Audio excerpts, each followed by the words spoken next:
ಎಲ್ರಿಗೂ ನಮಸ್ಕಾರ ಬಸ್ welcome back to Sagar stories. ಮಗ ಅಂಬತಿ ರಾಯ್ಡು ಮತ್ತೆ ಶೈನ್ ಆಗ್ತಾವ್ರೆ. ರೀಸೆಂಟಾಗಿ ಒಂದು ಪಾಡ್ಕಾಸ್ಟ್ನ ಅಟೆಂಡ್ ಆಗಿದ್ರು. ಆ ಪಾಡ್ಕಾಸ್ಟಲ್ಲಿ ಕೊಟ್ಟಿರುವಂಥ ಸ್ಟೇಟ್ಮೆಂಟ್ಗಳಿಂದ ಸಿಕ್ಕಾಪಟ್ಟೆ ಸೌಂಡ್ ಆಗ್ತಾವ್ರೆ. ಪಾಸಿಟಿವ್ ಆಗು ಮಾತಾಡಿದ್ರೆ, ನೆಗೆಟಿವ್ ಆಗು ಮಾತಾಡಿದ್ರೆ ಒಂದು ರೇಂಜಿಗೆ, ಬಟ್ ಹೆವಿ ನೆಗೆಟಿವ್ ಆಗಿ ಏನು ಮಾತಾಡಿಲ್ಲ. RCB ಫ್ಯಾನ್ಸ್ಗಳು ಜಾಸ್ತಿ ಅಫೆಂಡ್ ಆಗಕ್ಕೆ ಹೋಗ್ಬಿಡಿ. ರೀಸೆಂಟಾಗಿ ಒಂದು ಇಂಟರ್ವ್ಯೂ ಇದೆ, ಬೇಕಾದ್ರೆ ಲಿಂಕ್ನ ಡಿಸ್ಕ್ರಿಪ್ಷನಲ್ಲಿ ಕೊಟ್ಟಿರ್ತೀನಿ, ಹೋಗ್ಬಿಟ್ಟು ಆ ಇಂಟರ್ವ್ಯೂನ ನೋಡಿ. ಕಂಪ್ಲೀಟಾಗಿ ಆಲ್ಮೋಸ್ಟ್ ಒಂದೂವರೆ ಅವರ್ ಇರುವಂಥ ಒಂದು ಪಾಡ್ಕಾಸ್ಟ್ ಅದು. ಅದರಲ್ಲಿ ಸಾಕಷ್ಟು ವಿಚಾರದ ಬಗ್ಗೆ ಚರ್ಚೆ ಮಾಡಿದರೆ, RCB ಬಗ್ಗೆ ಮಾತಾಡಿದರೆ, ವಿರಾಟ್ ಕೊಹ್ಲಿ ಬಗ್ಗೆ ಮಾತಾಡಿದರೆ, ಧೋನಿ ಬಗ್ಗೆ ಮಾತಾಡಿದರೆ, ಅವರ ಕೆರಿಯರ್ ಬಗ್ಗೆ ಮಾತಾಡಿದರೆ, ಮುಖ್ಯವಾಗಿ 2019 ವರ್ಲ್ಡ್ ಕಪ್ ಬಗ್ಗೆ ಮಾತಾಡಿದರೆ, ಅವ್ರ ಸೆಲೆಕ್ಷನ್ ಆಗಲಿಲ್ವಲ್ಲ ಏನಕ್ಕೆ, ಆ್ಯಂಡ್ 3D ಗ್ಲಾಸಸ್ನ ತಗೊಂಡ್ಲಿಲ್ವಾ ಅನ್ನೋದ್ರ ಬಗ್ಗೆ ಎಲ್ಲಾದ್ರ ಬಗ್ಗೆಯೂ ಕೂಡ ಮಾತಾಡಿದ್ದಾರೆ. ನಾನು ಕನ್ನಡದಲ್ಲಿ ಎಕ್ಸ್ಪ್ಲೇನ್ ಮಾಡೋದಕ್ಕೆ ಬಂದಿದ್ದೀನಿ ಅಷ್ಟೇ, ಏನೇನು ಮಾತಾಡಿದ್ದಾರೆ ಅಂತ. ಅಫೆಂಡ್ ಆಗಕ್ಕೆ ಹೋಗ್ಬಿಡಿ ಫಸ್ಟ್ನೇ RCB ಫ್ಯಾನ್ಸ್ಗಳು. ಸ್ವಲ್ಪ ಪರವಾಗಿಲ್ಲ, ಪಾಸಿಟಿವ್ ಆಗೇ ಇತ್ತು ಈ ಒಂದು ಪಾಡ್ಕಾಸ್ಟ್ನ ನೋಡ್ತು ಅಂತಂದರೆ. ಎಲ್ಲೋ ಅಲ್ಲಿ ಇಲ್ಲಿ ಸ್ವಲ್ಪ ಉರಿಬೋದು RCB ಫ್ಯಾನ್ಸ್ಗೆ, ಅದು ಬಿಡ್ತು ಅಂದರೆ ಒಂಥರ ಡೀಸೆಂಟಾಗೇ ಕೊಟ್ಟಿದ್ದಾರೆ ಪಾಡ್ಕಾಸ್ಟ್ನ. ಸೊ ಫಸ್ಟೇ ಹೇಳ್ಬಿಡ್ತೀನಿ, RCB ಫ್ಯಾನ್ಸ್ಗಳು ಕಾಯ್ಕೊಂಡು ಕೂತ್ಕೊಂಡಿರೋದು ಇವಾಗ ಇದಕ್ಕೇನೆ. ಏನು ಕೊಟ್ಟವ್ರೆ RCB ಬಗ್ಗೆ ಸ್ಟೇಟ್ಮೆಂಟು ಅಂತ. RCB ಬಗ್ಗೆ ಏನು ಹೇಳಿದ್ದಾರೆ ಅಂತಂದರೆ, RCB ಟ್ರೋಫಿ ಗೆದ್ದು ನಿಮಗೆ ಖುಷಿ ಆಯಿತಾ ಅಂತ ಒಂದು ಕ್ವಶನ್ ಬಂದಾಗ ಅವ್ರು ಹೇಳಿದ್ರು, ಆಬ್ವಿಯಸ್ಲಿ ಖುಷಿ ಆಗಲೇಬೇಕು ಗುರು, ಯಾಕೆ ಖುಷಿ ಆಗೋದಿಲ್ಲ, ಖುಷಿ ಆಗಿತ್ತೋ ಬಿಡ್ತೋ ಒಟ್ಟಲ್ಲಿ ಖುಷಿ ಆಯಿತು ನನಗಂತೂ ಅಂತ ಹೇಳಿದ್ದಾರೆ. ಒಟ್ಟಲ್ಲಿ ಅವ್ರು ಹೇಳ್ತಾರೆ, RCB 18 ವರ್ಷ ತಗೊಳುತ್ತೆ ಒಂದು ಟ್ರೋಫಿನ ಗೆಲ್ಲೋದಕ್ಕೆ ಅಂತಂದರೆ, 5 ಟ್ರೋಫಿ ಗೆಲ್ಲೋದಕ್ಕೆ RCB ತಗೊಬೇಕಾಗಿರೋದು 70+ ವರ್ಷ ಅಂತ ಗೊತ್ತಾಗಿದೆ RCBಗೆ. ಇದು ನಾವು ತಿಳ್ಕೊಬೇಕು ಮೈನಾಗೆ. RCBಗೆ ಒಂದು ಟ್ರೋಫಿ ಗೆಲ್ಲೋದು ಎಷ್ಟು ಕಷ್ಟ ಅಂತ ಇವಾಗ ಗೊತ್ತಾಗಿದೆ, ಇದನ್ನು ತಿಳ್ಕೊಬೇಕು ನಾವು. ಪಾಸಿಟಿವಲ್ಲೂ ನೆಗೆಟಿವ್ ಹೇಳ್ತಾ ಇದ್ದೀನಿ ನೋಡಿ RCB. ಇನ್ನು 70 ವರ್ಷ ಬೇಕು ಅವ್ರು 5 ಟ್ರೋಫಿನ ಗೆಲ್ಲೋದಕ್ಕೆ ಅಂತ ಹೇಳ್ತಾರೆ. CSK 5 ಟ್ರೋಫಿ ಗೆದ್ಬಿಟ್ಟವ್ರೆ, ಇನ್ನು 70 ವರ್ಷ ಬೇಕು ಅವರಿಗೆ 5 ಟ್ರೋಫಿ ಗೆಲ್ಲೋದಕ್ಕೆ, CSK ಸಮ ಬರೋದಕ್ಕೆ. ಆಗಲ್ಲ ಬಿಡು ಅನ್ನೋ ಥರ ಒಂದು ರೇಂಜ್ ಒಂಥರ ಆಡ್ಕೊಳ್ಳೋ ಥರ. ಇವ್ರು RCB ಬಗ್ಗೆ ಯಾವಾಗ ಪಾಸಿಟಿವ್ ಆಗಿ ಮಾತಾಡೋರೆ, CSK ಬಗ್ಗೆ ಯಾವಾಗ ನೆಗೆಟಿವ್ ಆಗಿ ಮಾತಾಡೋರೆ ಗೊತ್ತು ತಾನೆ. ಆ್ಯಂಡ್ ಇದ್ರ ಬಗ್ಗೆನೂ ಕೂಡ ಹೇಳಿದರೆ, CSK ಇವಾಗ CSK ಬಿಟ್ಟಿದ್ರೆ ನೀವು ಅಷ್ಟೇನೆ, ಆದರೂ ಕಮೆಂಟ್ರಿ ಕೂತ್ಕೊಂಡ್ರಿ ಅಂತಂದರೆ CSK ಪರವಾಗಿನೇ ಬ್ಯಾಟಿಂಗ್ ಆಡ್ತಾ ಇರ್ತೀರಾ ಅಂತ ಎಲ್ಲರೂ ಕೇಳ್ತಾವ್ರೆ.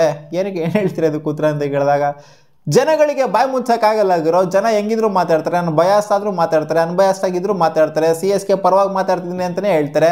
ನಾನು ಬಯಾಸ್ಟು ಅನ್ಬಯಾಸ್ಟು ಅನ್ನೋದಕ್ಕಿಂತ ಇವಾಗ ಬಯಾಸ್ಟ್ ಆಗಿದ್ರೆ ಬೆಟರ್ ಅಲ್ವಾ. CSK ಪರವಾಗಿನೇ ಸಪೋರ್ಟ್ ಮಾಡ್ತೀವಿ ಅಂತ ಅನ್ಕೊಳ್ಳಿ, ಪರವಾಗಿಲ್ಲ. ನಾನು ಹೇಳಿದ್ರು ಯಾರೂ ಕೇಳಲ್ಲ, ನಾನು ಅನ್ಬಯಾಸ್ಟ್ ಆಗಿದ್ದೀನಿ ಅಂತಲೂ ಯಾರೂ ಕೇಳಲ್ಲ. ಇವಾಗ ಬಯಾಸ್ಟ್ ಆಗಿದ್ದೀನಿ ಅಂತ ಅನ್ಕೊಳ್ಳಿ ಬಿಡಿ, CSKಗೆ ಸಪೋರ್ಟ್ ಮಾಡ್ತೀನಿ, CSK ಮಹಿಬಾಯ್ ಅಂತಲೇ ಇರ್ತೀನಿ ಯಾವಾಗಲೂ ನಾನು. ಅದು ಬಯಾಸ್ಟು ಅನ್ಬಯಾಸ್ಟ್ ಬರೋದೇ ಇಲ್ಲ ರಾಯ್ಡು ವಿಚಾರಕ್ಕೆ. CSK ಅಂತ ಬಂದಾಗ ಇಟ್ಸ್ ಕಂಪ್ಲೀಟ್ಲಿ ಬಯಾಸ್ಟ್ ಅಷ್ಟೇ. ಅಂದರೆ ಒಂಥರ ಅವ್ರ ಪರವಾಗಿನೇ ಬ್ಯಾಟಿಂಗ್ ಅಷ್ಟೇ. CSK ಏನೇ ಮಾಡಲಿ ಅದು ನೆಗೆಟಿವ್ ಆಗಿ ತೋರಿಸ್ದೆ, ಪಾಸಿಟಿವ್ ಆಗಿ ಅಂದರೆ ಕಮೆಂಟ್ರಿ ಅಂತ ಅಂದಾಗ ಒಂಥರ ಅನ್ಬಯಾಸ್ಟಾಗಿ ಇರಬೇಕು. CSK ತಪ್ಪು ಮಾಡಿದಾಗ ತಪ್ಪು ಅಂದರೆ ಪ್ಲೇಯರ್ಸ್ಗಳು ಡುಬಾಕ್ತಾರೆ ಆಡಿದಾಗ ಡುಬಾಕ್ ಅಂತ ಹೇಳಬೇಕು, ಮಸ್ತಾಗಿ ಆಡಿದಾಗ ಮಸ್ತಾಗಿ ಆಡ್ತಾವ್ರೆ ಅಂತ ಹೇಳಬೇಕು.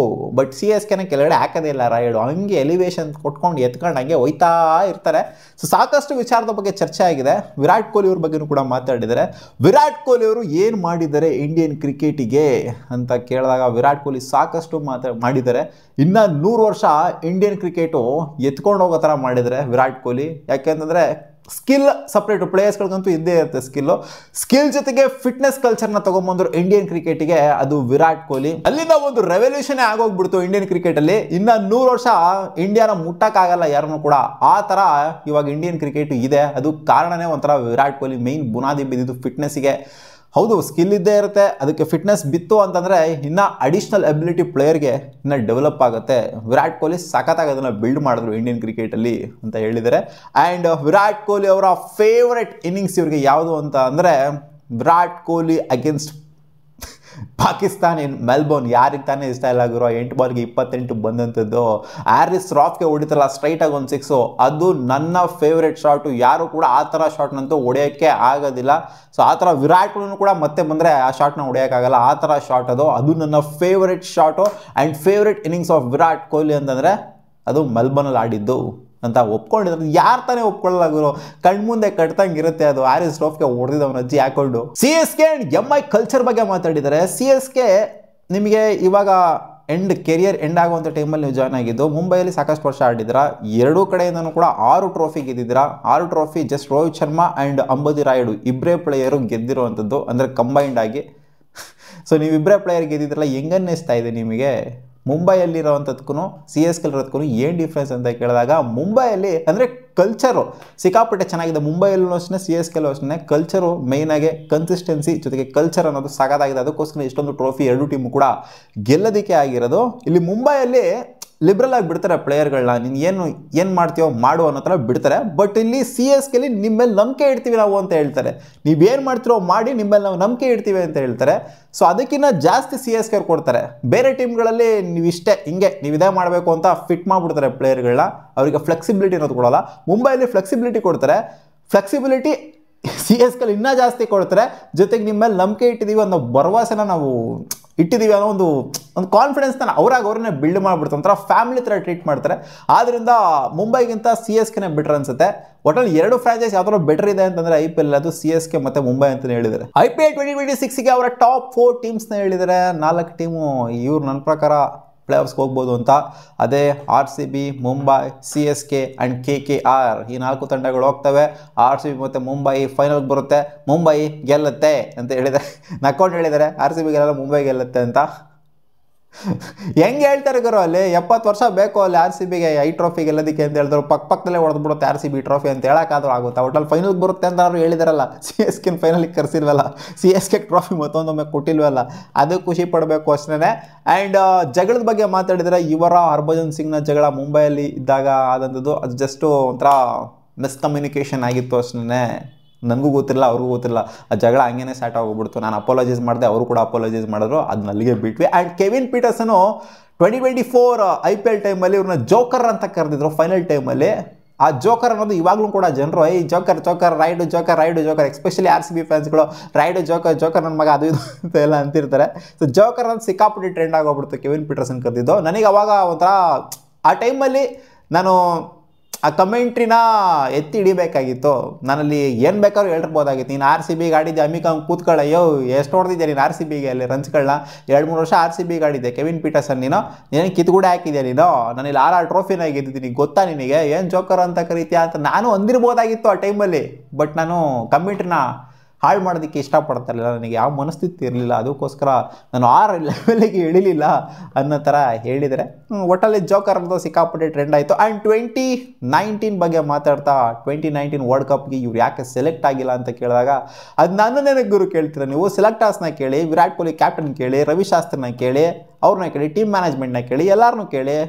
ಅವ್ರನ್ನ ಕೇಳಿದ್ಬಿಟ್ಟು ನನಗೆ ಕೇಳ್ತು, ನಾನು ಸೆಲೆಕ್ಟ್ ಆಗಿಲ್ತಾರನ್ನು ಕೇಳ್ತು ಅಂತಂದರೆ ಹೆಂಗಿರುತ್ತದು? ನನಗೆ ಸಿಕ್ಕಾಪಟ್ಟೆ ಹರ್ಟ್ ಆಯಿತು. ಅದನ್ನು ಒಪ್ಕೊಳ್ಳೇಬೇಕು ನಾನು. ಅವಾಗಲೇ ಅವ್ರು ಟ್ವೀಟ್ ಮಾಡೋದ್ರ ಮುಖಾಂತರನೇ ತೋರಿಸಿದ್ರು. ಆ್ಯಂಡ್ 3D ಗ್ಲಾಸಸ್ ಬಗ್ಗೆ ಕೂಡ ಮಾತಾಡಿದ್ರು. ವಿಜಯ್ ಶಂಕರ್ ಸೆಲೆಕ್ಟ್ ಆಗಿದ್ರಲ್ಲ 3 ಡೈಮೆನ್ಷನಲ್ ಪ್ಲೇಯರ್ ಅಂತ. ಅವಾಗ ಅವರು 3D ಗ್ಲಾಸಸ್ನ ಆರ್ಡ್ರ್ ಮಾಡಿದ್ದೀನಿ, ಹಾಕೊಂಡು ಕೂತ್ಕೊಂಡು ನೋಡ್ತೀನಿ ಅದು ಯಾವ 3 ಡೈಮೆನ್ಷನಲ್ ಪ್ಲೇಯರ್ನ ಕರೆಸ್ತಿರೋ ನೋಡ್ತೀನಿ ಅಂತ ಟ್ವೀಟ್ ಮಾಡಿದ್ರು. ಅವಾಗ ಸೆಲೆಕ್ಟ್ ಆಗದೆ ಉರ್ಕೊಂಡಂಥ ಟೈಮಲ್ಲಿ ನೀವು ನಿಜವಾಗ್ಲೂ 3D ಗ್ಲಾಸ್ನ ಆರ್ಡ್ರ್ ಮಾಡಿದ್ರು ಅಂತ ಕೇಳಿದಾಗ ನಕ್ಕೊಂಡು ಇಲ್ಲ ಗುರು ಆರ್ಡ್ರ್ ಮಾಡಿರಲಿಲ್ಲ, ಸುಮ್ಮನೆ ಅದು ನನಗೆ ಉರ್ದೋಗ್ಬಿಟ್ಟಿತ್ತಲ್ಲ, ಫ್ರಸ್ಟ್ರೇಟ್ ಆಗೋಗ್ಬಿಟ್ಟಿತ್ತಲ್ಲ, ಅದಕ್ಕೆ ಆ ಥರ ಟ್ವೀಟ್ನ ಹಾಕಿದ್ದೆ ಅಂತ. 2019 ಶಿಖರ್ ಧವನ್ ಅವ್ರಿಗೆ ಇಂಜುರಿ ಆಗುತ್ತೆ. ರಿಪ್ಲೇಸ್ಮೆಂಟಲ್ಲೂ ಕೂಡ ನನ್ನ ಹೆಸರು ಇರಲಿಲ್ಲ. ಅವಾಗೂ ಕೂಡ ಅರ್ಟ್ ಆಯಿತು ನನಗೆ ಅನ್ನೋ ವಿಚಾರದ ಬಗ್ಗೆಯೂ ಕೂಡ ಮಾತಾಡಿದ್ದಾರೆ. ಸೊ ಇನ್ನೇನು ಹೇಳ್ತಾರೆ ಅಲ್ಲಿ. ಒಟ್ಟಲ್ಲಿ 2019 ಅನ್ನೋಂಥದ್ದು ಅವ್ರಿಗೆ ಸಿಕ್ಕಾಪಟ್ಟೆ ಅರ್ಟ್ ಆಗಿದೆ. ಯಾಕೆಂದರೆ 2018 ಸಿಕ್ಕಾಪಟ್ಟೆ ಒಳ್ಳೆ ಫಾರ್ಮಲ್ಲಿ ಕಾಣಿಸ್ಕೊಂಡಿದ್ದಂಥ ಅಂಬಟಿ ರಾಯುಡು ಕೆರಿಯರ್ ಪೀಕ್ ಇದ್ದರು. ಸೊ ಅಲ್ಲಿ ಪೀಕಲ್ಲಿ ಇದ್ದಂಥವ್ರನ್ನ ಸೆಲೆಕ್ಟ್ ಮಾಡಲಿಲ್ಲ. ಏನಕ್ಕೆ ಇನ್ಯಾವಾಗ ಸೆಲೆಕ್ಟ್ ಮಾಡ್ತಾರೆ ನನ್ನಂತ ಸಿಕ್ಕಾಪಟ್ಟೆ ಹರ್ಟ್ ಆಗೋಗ್ಬಿಟ್ಟಿದ್ರು ನನಗೆ ಅನ್ನೋದ್ರ ಬಗ್ಗೆ ಮಾತಾಡಿದ್ರು. ಯಾರಿಗೆ ತಾನೇ ಹರ್ಟ್ ಆಗಲ್ಲ ಗುರು? ಹಂಗೆ ನೋಡೋಕೆ ಹೋಯ್ತು ಅಂದರೆ ಪಾಪ ರಾಯುಡು ಅವಾಗ ಸಖತ್ ಫಾರ್ಮಲ್ಲೇ ಇದ್ರು, ಸೆಲೆಕ್ಟ್ ಮಾಡಬೇಕಾಗಿತ್ತು. ಅದಾದ ನಂತರ ಯಾವ ಥರ ಹೇಳಿದ್ರೆ ಅಂದರೆ BCCI 2019 ಆದ ನಂತರ ಸೆಲೆಕ್ಷನ್ ಯಾವ ಥರ ತೊಗೊಂಡೋದ್ರು ಅಂತಂದರೆ 2019 ಚೆನ್ನಾಗಿ ಸೆಲೆಕ್ಟ್ ಮಾಡಿರಲಿಲ್ಲ. ಅದಾದ ನಂತರ ಯಾವ ಥರ ಮಾಡಿದ್ರು ಅಂತಂದರೆ ಎಲ್ಲ ಕಡೆಯೂ ಕೂಡ ಎಲ್ಲ ಆಯಾಮದಲ್ಲೂ ಕೂಡ ಫೋಕಸ್ ಇಟ್ಬಿಟ್ಟು ಪರ್ಫೆಕ್ಟ್ ಸೆಲೆಕ್ಷನ್ ಮಾಡೋರು, ಕರೆಕ್ಟ್ ಸೆಲೆಕ್ಷನ್ ಮಾಡೋರು. ಟ್ರೆಂಡ್ ನೋಡ್ಕೊಂಡು ಮಾತ್ರ ಅಂತಲ್ಲ, ಯಾವ ಕಂಡೀಷನ್ಸ್ಗೆ ಯಾವ ಪ್ಲೇಯರು ಸ್ಯೂಟ್ ಆಗ್ತಾರೆ, ಜೊತೆಗೆ ಯಾರು ಆ್ಯಕ್ಟಿವ್ ಆಗಿ ಮಸ್ತಾಗಿ ಆಡ್ತಾ ಇದ್ದಾರೆ ಅಂಥ ಪ್ಲೇಯರ್ಸ್ಗಳನ್ನ ಸೆಲೆಕ್ಟ್ ಮಾಡ್ತಾಯಿದ್ರು. ಅದಾದ ನಂತರ ಆದ ಸೆಲೆಕ್ಷನ್ಸ್ ಮೇಲೆಲ್ಲ ನನಗೆ ಸಿಕ್ಕಾಪಟ್ಟೆ ನಂಬಿಕೆ ಇದೆ. 2019 ಸೆಲೆಕ್ಷನ್ ಮೇಲೆ ಮಾತ್ರ ನನಗೆ ನಂಬಿಕೆ ಇಲ್ಲ ಅನ್ನೋ ಥರ ಮಾತಾಡಿದ್ದಾರೆ.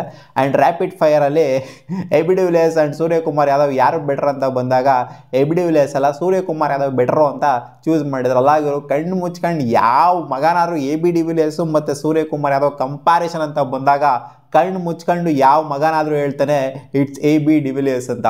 ಅಂದರೆ ಇವ್ರು ಕೊಟ್ಟಿರೋಂಥ ಉತ್ತರ ಏನು ಅಂತಂದರೆ ಸೂರ್ಯಕುಮಾರ್ ಯಾದವ್ ಮ್ಯಾಚ್ನ ಫಿನಿಷ್ ಮಾಡ್ತಾರೆ. ಎ ಬಿ ಡಿವಿಲಿಯರ್ಸ್ ನಮ್ಗೆ ಅಷ್ಟೊಂದು ಕಾಣಿಸಿಲ್ಲ ಮ್ಯಾಚ್ನ ಫಿನಿಷ್ ಮಾಡೋದಲ್ಲ, ನಿಂತ್ಕೊಂಡು ಫಿನಿಷ್ ಮಾಡೋದು ಸೂರ್ಯಕುಮಾರ್ ಯಾದವ್ ಅಂತ. ಎಷ್ಟೆಷ್ಟು ಮ್ಯಾಚ್ನ ಫಿನಿಷ್ ಮಾಡಿದರೆ ಎ ಬಿ ಡಿವಿಲಿಯರ್ಸ್ ನಿಂತ್ಕೊಂಡು ನಮ್ಮ RCBಗೆ ನೋಡಿಲ್ಲ ಅಂತ ಕಾಣಿಸುತ್ತೆ. ಬಿಡಿ, ಒಬ್ಬೊಬ್ರದ್ದು ಒಂದೊಂದು ಪರ್ಸ್ಪೆಕ್ಟಿವ್.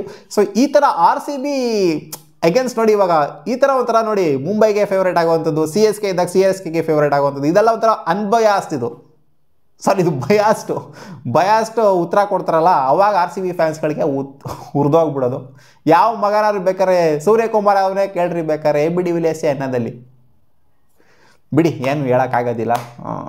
ನಮ್ಮ RCB ಪರವಾಗಂತೂ ರಾಯುಡ್ ಅವ್ರ ಬ್ಯಾಟಿಂಗ್ ಅಂತೂ ಖಂಡಿತ ಆಡೋದಿಲ್ಲ. RCB ಪ್ಲೇಯರ್ಸ್ ಪರವಾಗಂತೂ ಆಡೋದೇ ಇಲ್ಲ. ಸೊ ನಿಮಗೆ ಏನು ಅನ್ನಿಸ್ತು ಈ ಒಂದು ಇಂಟರ್ವ್ಯೂ ನೋಡ್ಬಿಟ್ಟು ಕಾಮೆಂಟ್ ಸೆಕ್ಷನಲ್ಲಿ ಹಾಕಿ ಕಂಪ್ಲೀಟಾಗಿ. ಲಿಂಕ್ನ ಡಿಸ್ಕ್ರಿಪ್ಷನಲ್ಲಿ ಕೊಟ್ಟಿರ್ತೀನಿ. ಸಿಗೋಣ ಮುಂದಿನ ವಿಡಿಯೋದಲ್ಲಿ ಗಾಯ್ಸ್. ಬಾ.